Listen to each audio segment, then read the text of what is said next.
Hello, I am Aviva Lee, reporting live in Jerusalem from room 552 for Israel 24/6 TV. Today is September the 12th, 2008. Welcome to this edition of More Than Commentary. At some moment yesterday, even if only for a moment, most everyone on the planet thought about September the 11th, 2001. And most everyone on the planet even recalled where they were 7 years ago. I know exactly where I was when the first plane hijacked by Arab terrorists plowed into the World Trade Center building. And as surely as I know where I sit today, I also know that 9/11 is a date that the world, and surely all Americans, will remember always. As I researched the internet for memorials about 9/11, I came across some very interesting URLs. It would seem that concerning 9/11 there are more than just a few fantasy seekers who promote the idea that 9/11 was plotted and executed by Israel and the United States. Can you imagine? Even with today's sophisticated technology, there are still people who promote fantasy rather than fact. But this show is not dedicated to those who believe fantasies, nor is it dedicated to those who prey upon fantasy seekers in order to qualify for huge government grants and tax-free status as non-profit organizations. No, this show is dedicated to innocent Rose Pizem and the innocent who died on 9/11. My mind has been so overshadowed with thoughts of innocent little Rose that it was impossible for me to finish this script until today. It is my hope that since her body was recovered yesterday, while the world remembered 9/11, that little Rose Pizem will never be forgotten either.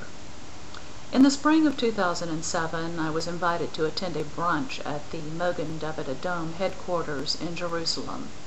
The occasion was the laying of a cornerstone for the renovation of that headquarters. The project was being financed by Mayor Bloomberg and his family, so Mayor Bloomberg and his mother were there for the groundbreaking ceremony. And it was a wonderful event. After the ceremony, Mayor Bloomberg gave a press conference which I attended. I had no questions for the mayor concerning his donation. I attended that press conference hoping for the opportunity to ask the mayor a question I had long wished to ask. Much to my disappointment, the first announcement made was that the mayor would not take any off-topic questions. Oh, well, I thought, maybe some other time. So I stayed and sat and scribbled on my pad in order to write a story for Quest newspaper. After about 20 minutes of Q&A, the mayor called on a journalist from the New York Times. If my memory serves me correctly, it was Steve Erlanger, and he said, "Mr. Mayor, my question is off topic. Will you permit me to ask it anyway?" Mayor Bloomberg said, "All right, let's do an off-topic question." And so it went. After the mayor had answered Steve's question, he said, "All right, let's do one more question and then we're going to close." I shot up my hand and was recognized. I asked, "Mayor Bloomberg, will you allow one more off-topic question?" And he smiled and politely said, "Why not?" I introduced my question with this statement. Dear listener, please hear me well. Mayor Bloomberg, here in Israel every year on Yom HaZikaron, sirens blow all across this country, and we Jews all stand still in honor of the memory of those who died trying to establish democracy in this country. Please tell us, Mayor Bloomberg, why something like that is not done in New York City in memory of all of those innocent people killed on 9/11. At that moment, all of my colleagues who had actually put away their pens and pads scrambled to retrieve them and waited for the mayor's response. And since Mayor Bloomberg is indeed a master orator, we only waited for a few seconds.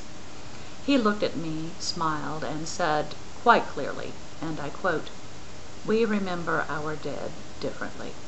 End quote. He continued by saying something to the effect that certainly 9/11 is a day that will always be remembered by New Yorkers, and that there will always be memorial services for the victims of 9/11. And so, dear listener, when you next remember 9/11, remember also that due to today's technology, we know who plotted and perpetrated those attacks. It was Arab terrorists. And what did those Arab terrorists hope to accomplish on 9/11? When the 3 points of attack are looked at, the answer becomes quite clear. You see, Arab terrorists and their sympathizers do not understand how democracy actually works. They thought that with the 3 strikes they would take down America herself.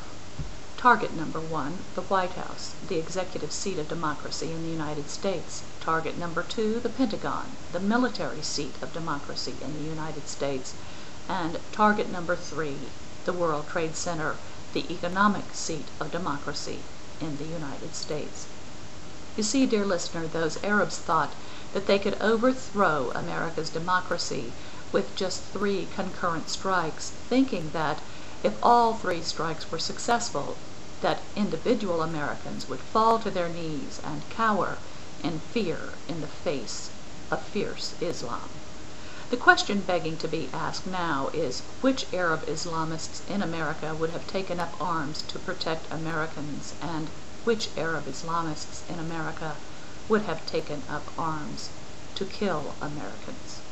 Those Arab terrorists failed to understand that even if all 3 attacks had been successful, that our democracy has a process and a chain of command which not only allows but demands that self-government continue on American soil, even if the commander-in-chief can no longer serve. Unlike helpless little Rose Pizem, who was brutally murdered by a terrorist who was also her grandfather, America and Israel are neither helpless nor weak, and we will both nations remember 9/11 and why it was perpetrated. In Israel, when those sirens sound, there is a sector of the local population which does not stop and stand still. Those who do not honor our dead are those same Arabs who journalists filmed on 9/11 rejoicing in the streets. Perhaps America would have seen the enemies within her own borders if all of the sirens across that great country had been sounded yesterday. And that concludes this edition of More Than Commentary. I am Aviva Lee, reporting live in Jerusalem from room 552 for Israel 24/6 TV.